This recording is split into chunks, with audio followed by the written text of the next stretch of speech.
જય ગિરનારી મિત્રો મિત્રો કફ માટે આજે બેસ્ટમાં બેસ્ટ ઉપાય છે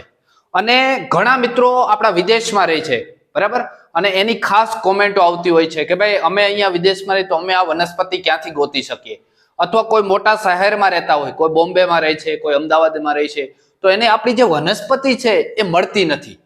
તો આપણે આજે ગાંધીની દુકાને મતલબ કે ઔષધ ભંડારમાં પણ મળી જશે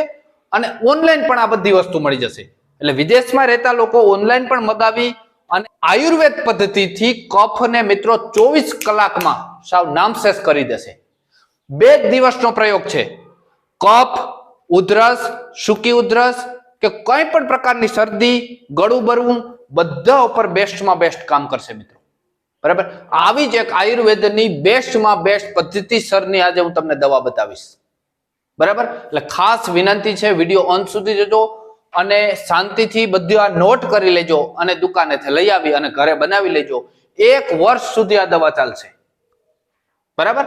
સારો વિડિયોની શરૂઆત કરીએ અને બીજું આપણા માટે આનંદના સમાચાર એ છે કે આપણા વિડિયો મિત્રો વિદેશમાં 5 થી 10% લોકો જોઈ છે ટોટલ જે વિડિયો જોવાતો હોય ને આપણો 100% એમાંથી 10% તો વિદેશમાં જોવાય છે વિદેશમાં જે લોકો જોઈ છે ને આપણા વિડિયો ખાસ કોમેન્ટ કરજો મિત્રો કે અમે આ દેશમાંથી જોઈએ છીએ જેથી અન્ય લોકોને પ્રેરણા મળે કે ભાઈ આપણા આયુર્વેદ પ્રત્યે વિદેશમાં પણ કેટલી જાગૃતતા છે બરાબર સારું હવે આપણે કઈ કઈ વસ્તુ લેવાની છે અને કેવી રીતે એનો ઉપયોગ કરવાનો છે બરાબર પહેલી વસ્તુ આવે છે સીતોપલાદી ચૂર્ણ મિત્રો દરેકના ફોટા અહીંયા મૂકતો જાઉં છું બરાબર દરેકના ફોટો તમને બતાવતો જાઉં છું અને ખાસ વૈદ્યનાથ કંપની સ્ટાન્ડર્ડ કંપની આવે છે એથી બીજી પણ ઘણી આવે છે ઝંડુ આવે છે બરાબર એવું નથી કે એક જ કંપની ઘણી બધી સારી કંપનીઓ ભારતમાં છે બરાબર હું મારી રીતે વૈદ્યનાથ કંપનીનો પ્રયોગ વધારે કરું છું એટલે હું અહીંયા એના ફોટા તમને આપું છું સીતોપલાદી ચૂર્ણ મિત્રો લેવાનું છે 60 ગ્રામ રેડી સૌથી બેસ્ટ દવા છે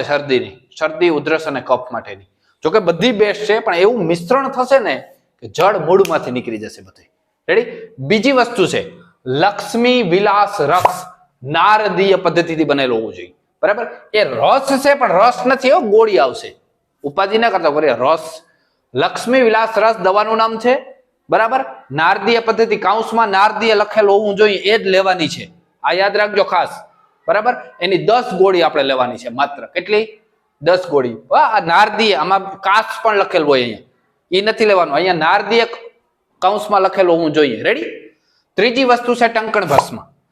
ભસ્મ તમારે લેવાનું છે માત્ર ને માત્ર 10 ગ્રામ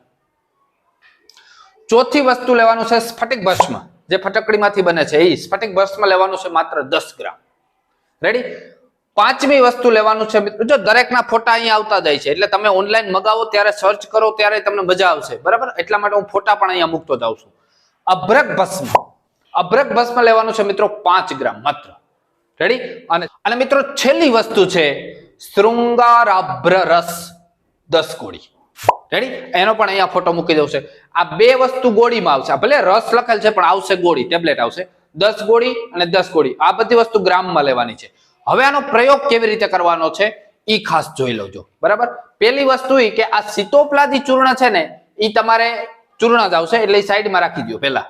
પહેલા એટલી વસ્તુ આ 10 ગોળી આ 10 ગ્રામ 5 ગ્રામ 10 ગોળી આ બધાનું મિત્રો વ્યવસ્થિત તમારે ખરલ કરી લેવાનું છે જેટલું ખરલ કરશો ને એટલું રિઝલ્ટ સારું મળશે મતલબ એનો એક રસ ભળી જવું જોઈએ ચૂર્ણનો એક દાણો ભળી જવો જોઈએ બધામાં રેડી એવી રીતે ખરલ કરી લેવાનું છે ગમે એમાં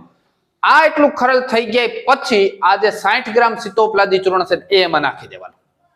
એમાં નાખી અને ફરીવાર થોડીક વાર ખરલ કરી લીધું તમારી દવા તૈયાર થઈ ગઈ છે હવે કાચની બરણીમાં બધી જ દવા ભરી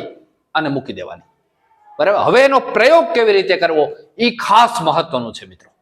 બરાબર એ પહેલા વિનંતી છે મહેનત સારી લાગે તમને એમ થાય કે ના ખૂબ સરસ મજાનો વિડીયો છે ને બનાવ્યા છીએ તો એક લાઈક આપજો મિત્રો ખૂબ પ્રેરણા મળશે અને હા ચેનલમાં નવા તો સબસ્ક્રાઇબ કરતા રહ્યો મિત્રો આવા જ અનુભવ સિદ્ધ પ્રયોગો તમને મળતા રહેશે બરાબર ખૂબ ખૂબ આભાર હવે મિત્રો આનો પ્રયોગ કેવી રીતે કરવો એ ખાસ મહત્વનું છે એ એવી રીતે છે કે સવારે નરણા ઉઠી અને 2 ગ્રામ તમારે આમાંથી લઈ અને મધ નાખી થોડુંક અને મધ સાથે ચાટવાનું છે મધ સાથે જ લેવાનું છે સવાર બપોર અને સાંજ ભૂખ્યા પેટે 2 ગ્રામ મોટા વ્યક્તિ માટે નાનું બાળક હોય તો એને 1/2 ગ્રામ આપવાનું છે રેડી? અને બીજો પ્રશ્ન તમને એ થશે કે ક્યાં સુધી ચાલુ રાખવું? તો 2 દિવસમાં તમને બધું કમ્પ્લીટ થઈ જાય. એક જ દિવસમાં જો કે રિઝલ્ટ મળી જાય, 2 દિવસ ચાલુ રાખવાનું. પછી તમને એમ થાય કે મને રાહત છે, તો કફ વાળા લોકો 5 દિવસ આ પ્રયોગ કરે માત્ર. આગળનો પ્રશ્ન તમને એવો થશે કે આ ગરમ છે, તો કે નહીં, જરાય ગરમ નહીં લાગે, બરાબર? કોઈ જાતનું આડઅસર તમને કરશે નહીં, આ મારો ગેરંટી આપું છું, બરાબર? એટલે ગભરાયા વગર તમારે પ્રયોગ કરવાનો છે. ત્રીજું કે આ ચૂર્ણ કેટલો સમય ચાલશે? આ પ્રશ્ન તમારા મગજમાં થાય તો આ ચૂર્ણ તમારે બરણી ભરી અને ફ્રીજમાં પણ નથી મૂકવાનો, ગરમી હોય પણ નહીં, ટૂંકમાં રૂમમાં જ્યાં વાતાવરણ વ્યવસ્થિત હોય ઠંડુ ત્યાં રાખવાનું. 1 વર્ષ સુધી ચાલશે. 1 વર્ષ સુધી જ્યારે વાતાવરણ બદલે, જ્યારે કોઈને આવી અસર થાય, 2 ગ્રામ લઈ મધ નાખીને ચાટી જવાનું. વાત પૂરી થઈ ગઈ. 3 ટાઈમ તમારે આ કામ કરવાનું છે.